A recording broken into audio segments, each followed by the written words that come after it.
working 7 days a week because we understand the significant impacts, and that's an understatement, to the community, to businesses, to individuals when a major highway like Highway 2 is closed. If that's closed for several hours, that's an impact. If it's closed for a day, that's a big impact. When you're closed for weeks and potentially months, that's a massive impact. We have been on the west side, from here to the pass is what we're going to focus on. Julie will speak a bit more about the other side of the pass to provide some more information. We provide an update on Friday there, but the focus for the comments here will be from here to Stevens Pass. We've been waiting for an inspection report on a bridge at mile marker 54, I believe, so a short distance from where we are right now. That bridge, and you'll probably hear more from Julie about this, was under multiple feet of debris on top of, within, and underneath that bridge. It was just had a massive impact to that bridge. And we got an inspector's report back late yesterday afternoon. As you can imagine, we were anxiously awaiting that. You know, what is the impact to that bridge? And the news we have to share is not just good news, it's fantastic news. It really is better than we, I think, frankly, could have possibly hoped for. And the good news is the bridge is, all things considered, in very good shape. It will need some work, want to be clear, but that work can wait. The bridge is structurally sound. It is going to be available for traffic, and we anticipate opening the stretch of highway from where we are right now all the way to the pass on Sunday, as in this Sunday, which is fantastic news. And even under the best case scenarios that Julie and I would have been talking about a couple weeks ago, this Sunday was not, you know, on the list of even a potential best case scenario. But folks have been working extremely hard, and I want to give a personal thanks to all the workers who have been working hard on Highway 2 7 days a week to put us in a position to have this good news. We got a little bit of luck as well. We all recognize that. We got a good dose of luck to have things go our way, to be in a position to open up this stretch of highway. I want to be clear, when I say open, it's different than the east side, which has restrictions. The east side has a pilot car where it's down to 1 lane for 7 miles. There's a detour as well on the other side. When I say it's open on Sunday, it'll open as in all lanes, no restrictions from here to the pass. So it's incredibly good news. I will also say I want to thank all the workers who aren't just working here on Highway 2, but the Department of Transportation has cleared over 90 roads and highways since the storm hit us. It's an incredible amount of work in communities in more than a dozen counties on both sides of the mountain. So I'm deeply appreciative of Julie's leadership, her team's hard work, and also all the workers who have worked extremely hard. One thing we do want to emphasize, as wonderful as this news is, and it is fantastic news, you know, we are mindful that the highway itself, the whole highway from here all the way to Leavenworth, will not reopen as it was, full access 24 hours a day, for many months. We just want to be really super clear about that. Restrictions are going to be remaining in place. You'll hear more about that shortly. And so really, this is not intended as a through route all the way to Leavenworth, right? It's wonderful access to the pass, but those restrictions are significant. They're time consuming if you're trying to get all the way to Leavenworth. So we're going to be encouraging folks to continue using I-90, for example, to get to the other side of the mountains. But for accessing the pass and skiing, this is a huge step forward. We're so excited about it. And again, I just really appreciate all the community leaders who have really leaned into this to get us where we are today. And that starts with the mayor of Skykomish, who's just been a really wonderful partner. And I want to have him say a few words now as well. Mayor? Great, thank you. Thanks, Mayor. Appreciate it. Thank you. Great. Well, thanks, Governor and Julie, on behalf of WashDOT. It's great news that the highway's opening up to Stevens Pass from the west side. So, you know, I've been interviewed a number of times. Some other businesses here in town have been interviewed about the restriction about lack of access from the west side and the big impact it has on businesses. You know, our whole community and the businesses here are pretty much focused and revolve around serving, most of it is travelers and the visitors and basically the traveling public, which this time of year would be, the bulk of it is visiting Stevens Pass to go skiing or snowboarding. A lot of traffic also for the east side, but I think under the scenario you guys are talking about, making it clear that, you know, through traffic should still use I-90 as an alternate. This is a great first step. It's great news, and we're just thrilled. I think later on you'll hear from another business owner, but I myself have a business here in town. It's a small inn. And again, as I have told people, you know, our business was impacted by 80 to 90%. So this is huge. Sunday, things will get back to normal, at least for our ski season. So thanks again, and I'll turn it over to Julie. Thank you, Mayor. Again, my name is Julie Meredith, and I'm the Secretary of Transportation.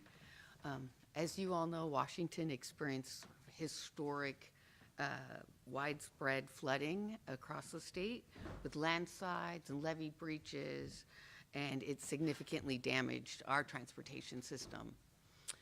Our crews, working with contractors, have been working to clear the highways around the clock since this happened. We've been reopening roads, we've been clearing debris, and we've been addressing the drainage systems. I want you to know that every decision we make to open the highway or the roads is made with safety as the first part. So we won't open unless we feel that we can do so in a safe manner. We've opened, as the governor said, over 90 roads that have been damaged or closed as a result of this event. Some locations, like SR 410 out of Enumclaw, we were able to address fairly quickly. Others are more complex, like US 2, and that's going to take some more time.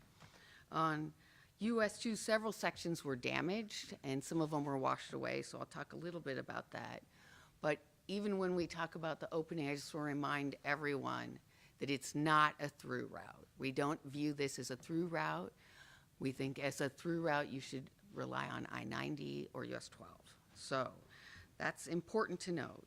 But I am pleased to announce that from here to the pass, as early as Sunday the 4th, we will open it up without restrictions. Debris has been removed. I went up, there was at least 5 feet of debris over the bridge here at milepost 54. We had to remove debris above and logs and debris stuffed underneath the bridge so that the bridge inspectors could get under there. And as the governor said, it has been damaged. There's a girder that is cracked. We've determined that it's not a crack that will be hindering travel, but in the long run, we'll be doing some maintenance on that girder this summer. I also observed there's a culvert. It's a concrete culvert. Half of the culvert was damaged and washed away. The contractor has been able to repair that culvert and is right now repairing the road above that culvert. So again, we're restoring the roadway, but this summer we'll have some more permanent work around milepost 54 that you'll see. As the governor talked about, on the pass from Stevens Pass down the next 6 miles, we have piloted one-way traffic. That's piloted one-way traffic that's at 6 in the morning to 6 in the evening. That will operate through January. By the end of January, we feel like we could have 1 lane open in each direction there, but until then, piloted traffic will continue. I would be remiss if I didn't say, even when we do remove it, it's going to continue to be an active construction zone as our crews will still be working through the area. And I want to remind drivers that they must follow the posted signs and follow the pilot car when it's in operation. They must adjust their speeds and drive accordingly. Be winter ready when you're traveling the corridor. Have a full tank of gas, full patience, and bring your emergency gear. It's winter, and even through this piloted section, it could be affected by weather just like any other winter.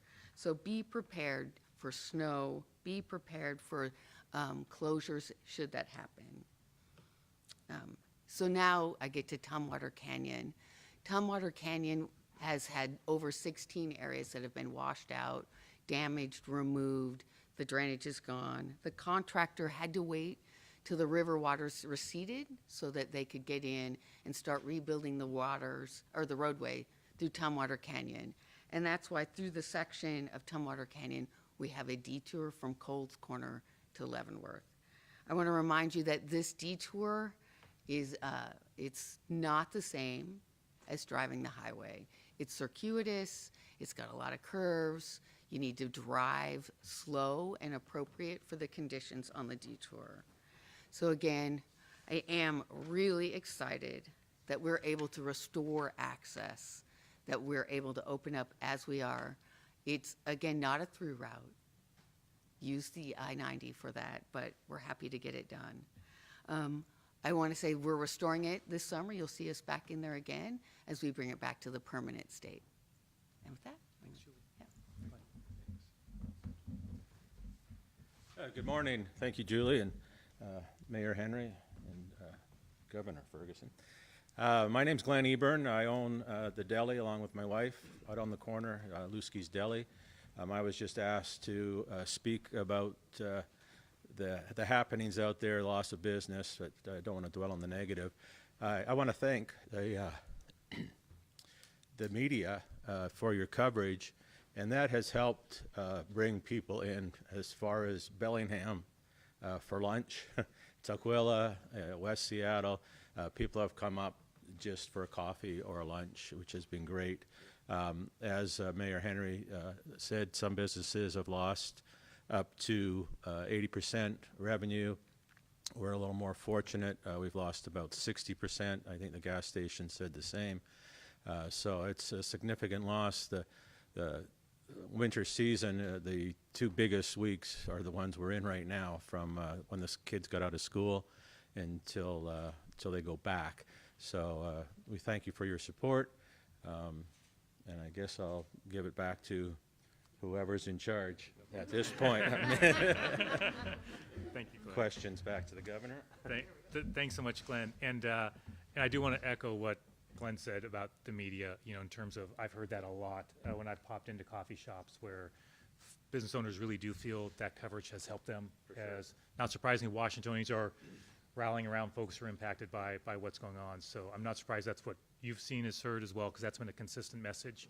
And also, I really do believe the media's coverage of the overall events, especially in the early days, helped save lives, just with showing just what the impacts are, the level of the flooding, the impacts. I really am convinced it helped save lives more than someone speaking at a press conference. Those images out there, I think, made a huge difference. Lastly, before we take your questions, we had a wonderful community meeting. We talked about the impacts on businesses, and I know from personal experience opening up a highway like this, I'm a big mountain climber, I'm a big backpacker.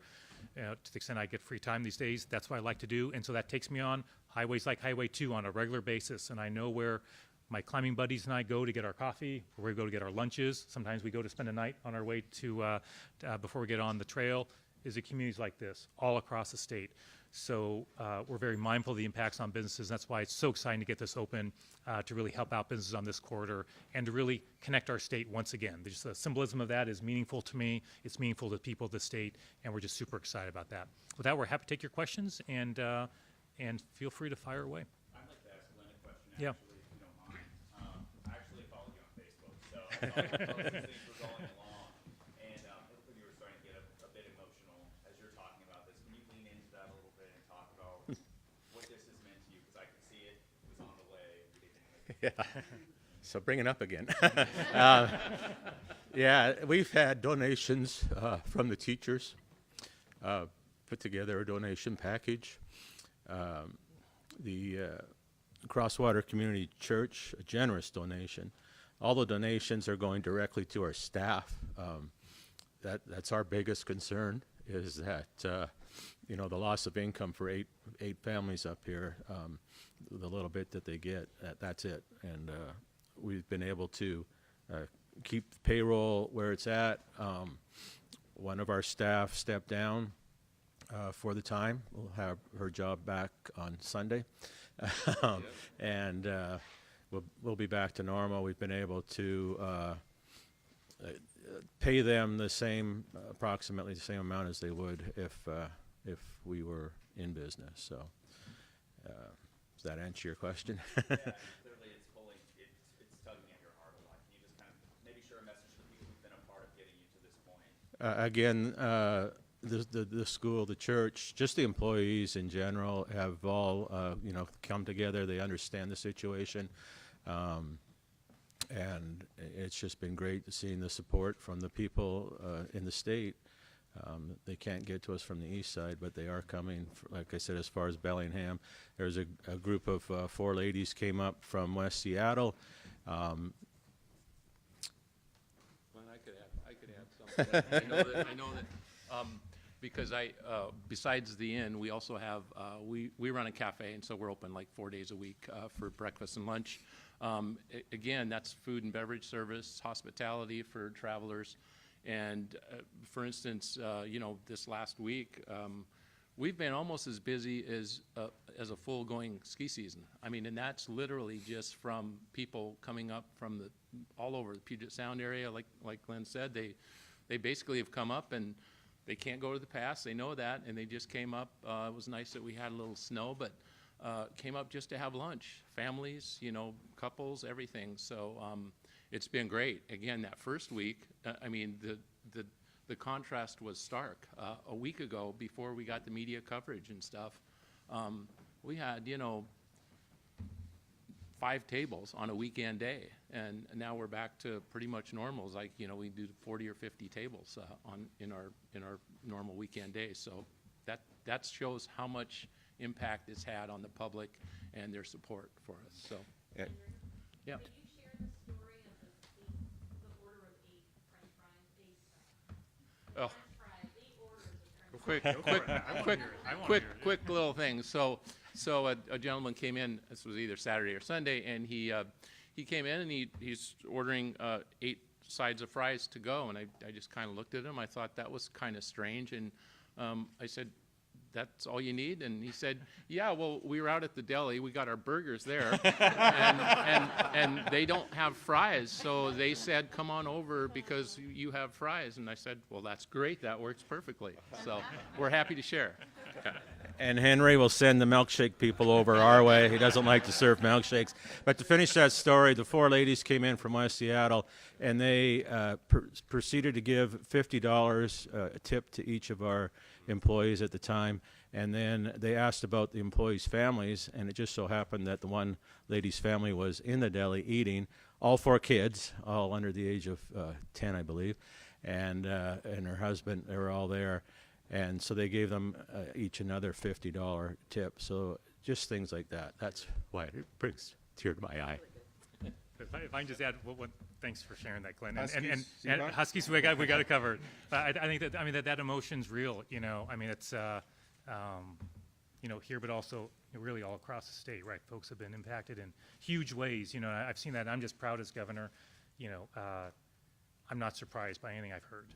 Of folks stepping up. That's not a surprise to me. And by the way, one thing I just will add is that that the governor gets to declare any Washingtonian the Washingtonian of the day. It's a strict criteria. It's whoever the governor decides should be the Washingtonian of the day that day. It's a very strict criteria. So I can't think of a better person than Glenn, and for all the business owners who went through it. Thank you very much. Thank you. Yeah, really appreciate it. Yeah, thanks so much.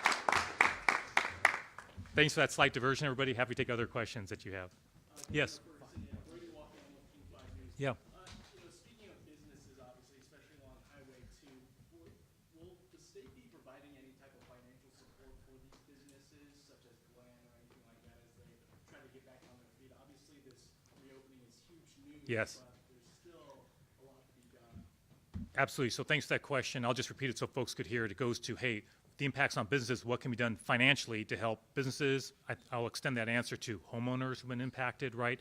Our infrastructure. And we talked about this at the community meeting we just had, which is we're now going through a process of making a request to the federal government for disaster relief. That's an important step that provides funds to the state of Washington for all sorts of assistance for folks. That's going to be a team effort with everybody who's behind me and many other voices from many counties and jurisdictions and individuals. So we're compiling all that information. That request will come in the coming weeks.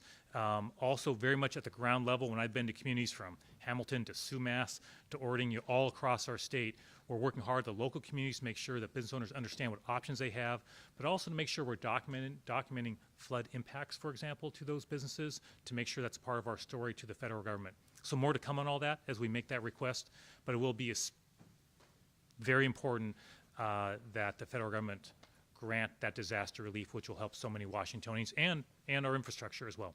And then secondly, too, do we have a proper timeline on when Highway 2 will be restored? Obviously, we talked Yeah. about this Sunday. That's a great step. But Yeah. moving forward, Yeah, so I think the very first time we announced the impacts shortly after the 10th, I think the phrase that I used, that we used, was full restoration of Highway 2 back to where it was pre-storm would be months, and that hasn't changed. So to be clear, there's going to be detours. That detour from Leavenworth to Coles Corner is going to be in place for an extended period of time, and yeah, till March at least. So we're a little careful about timelines for obvious reasons, right? It's winter, it's difficult to do the work, it's challenging work, but that's why we just want to be clear. This is incredibly good news, obviously, right, for this part of the state to access Stevens Pass, and we're so thankful we can open up on a limited basis from Leavenworth to the pass as well, but we have a lot of work ahead of us, and there's a lot of uncertainty. Just given the weather and the road conditions, the road's gone in certain parts of it. Just literally, it's gone. You've seen the you've seen the images. The public has seen those images. So, you know, we're moving as quickly as we can. Safety is the first consideration. We'll keep the public updated, obviously, but it's still going to be, I think it's fair to say, months. That is a certainty before the highway's restored to what it was before this natural disaster. When we say months, I heard March there, is that? We just want to be super careful. So, I mean, that is a very rough estimate right now. But again, we just have a lot of work to do. We just appreciate your understanding and patience with that. We're just trying to provide the information that we have with the public in a way that sets expectations, in a way that we think is appropriate. And certainly, it's going to be months before this highway's back to what it was before. There's just no getting around that. I know we've asked before about a Yeah. number when it comes to damage and Yeah. the cost of making all these repairs. And Yeah. you guys weren't prepared to give that before. Yeah. Any ideas now? That hasn't changed. We still don't have a number on the total cost. That came up in the earlier conversation as well. We understand why legislators are anxious for that, why the public's anxious for that. Believe me, I'm anxious for that. I asked Julie, for a number probably, 6 times a day. But we just have to be patient, right? We have a lot on our plate right now. We've got to focus on what's right in front of us, which is opening up access as quickly as we can. But of course, once we have even an estimate of what that damage is, once we have that, of course, we'll share that with the public as soon as we have an estimate that we think is appropriate. And of course, we'll be sharing that with the federal government. So it'll be, certainly in the coming weeks, I'd say not months, we'll certainly be providing our request to the federal government, back to that question about the disaster relief, and that will be a pretty detailed accounting of the financial impact. That doesn't get to the emotional impact or loss. I mean, right, there's a lot there that will take a long time for us to recover from as a state, but from that part of it, we'll have a lot more information in the coming weeks. Governor, just a few days ago, you announced your transportation budget.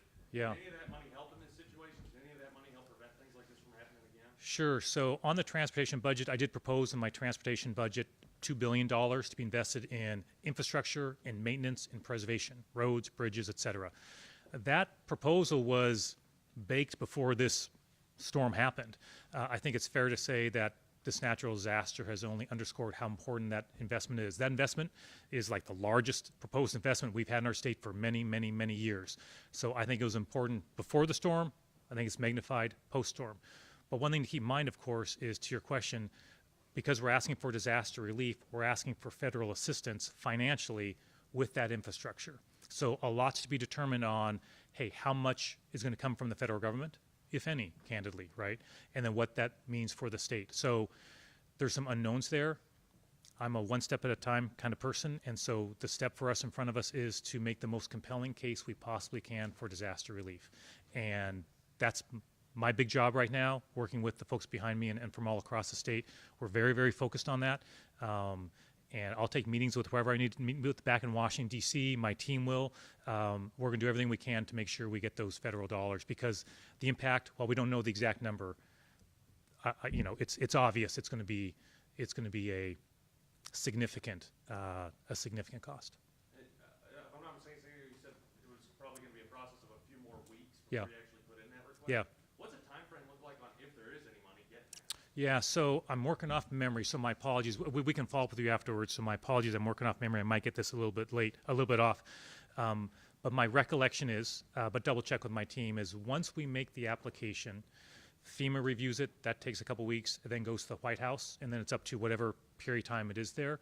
So it's not unusual, to get a response relatively quickly once we've submitted it, but there is a process that we're not in control of at that point, right? That goes to the federal government, goes through FEMA, goes to the White House. So I don't want to project that only because we're not in control of that process. But our goal is to get our application in soon, as in weeks. It won't be 3 months before we get that in. It's going to be relatively soon. But again, we have to get a lot of information at the very, very local level. And so if you are a homeowner and your home's been impacted by the flood, document that. Communicate that up to your local elected officials. Communicate that up to the state. We want that information. We need that information, frankly, to build our case for disaster relief. But again, we'll keep the public update on that, but it'll be a matter of weeks before we turn that in, and then it's up to the federal government. Mr. Mayor, I wanted to ask about, business prep. I know people have been kind of chomping at the bit to get up to the slopes. There was a lot of discussion over, whether those season passes could be transferred to another year. What do you think this Sunday's going to be like as far as prep?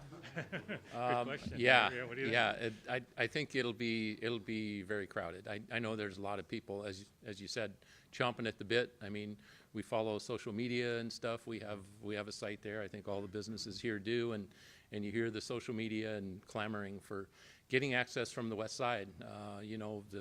The first improvement made last week, that was a great step, and people were excited about that, but that was pretty limited as to who could access, and this really changes things. It opens it wide up, and I think we'll be slammed. In a good way. That's not a technical term either, but Any other questions that folks have? Yeah. Good to see you. I would like to know a specific time on Sunday. Being a property owner, I've had very little information east of Post 54, and there's a culvert where the tide does cross under, and I got no information about the condition of the road there, and I just want to do a welfare check. I'm like having to get my skis. But Sure. I don't really care about skiing. Yep. Yeah. So the question is, what time specifically on Sunday will it open? We don't have a specific time, so we'll announce that when we have it. But you want to be clear, folks are working extremely hard, to open this up. But we obviously want to be sure about that time for obvious reasons. There's going to be a lot of interest in that. We just want to make sure, we're being responsible and setting a time that works. But that'll obviously be coming in the coming days, and we'll be putting that out there, and I'm sure the word will get around. But thank you for asking that. I asked that question of Julie just before this press conference, and she said, hey, we got to hold off until we know for sure. Any other questions that folks have? Last Yep, thing, this yeah. is mainly for WashDOT, but obviously we have a sign right behind you, please make Highway 2 safer. Yeah. How do you guys plan on doing that long-term wise instead of just patching it up, right? Because at the end of the day, this could happen again, so Yeah. how do you plan on doing this long-term wise? I'll start on Highway 2. This we also brought up during the community meeting we had is, as someone who uses Highway 2 a lot, as I said before, I'm very mindful of the safety issues there and the loss of life that's occurred there. I'm very mindful of that. Done this road many, many times. Traveled it with my kids were little with my wife. We had conversations about that before we set out. When I drive it, I'm extraordinarily careful, when I would drive it. That said, that's why I can make a plug for my proposal, my budget, right? There's a reason why I proposed $2 billion in infrastructure investments in my budget, which is historical. We have, as a state, underinvested, and that's putting it diplomatically, in our infrastructure as a state.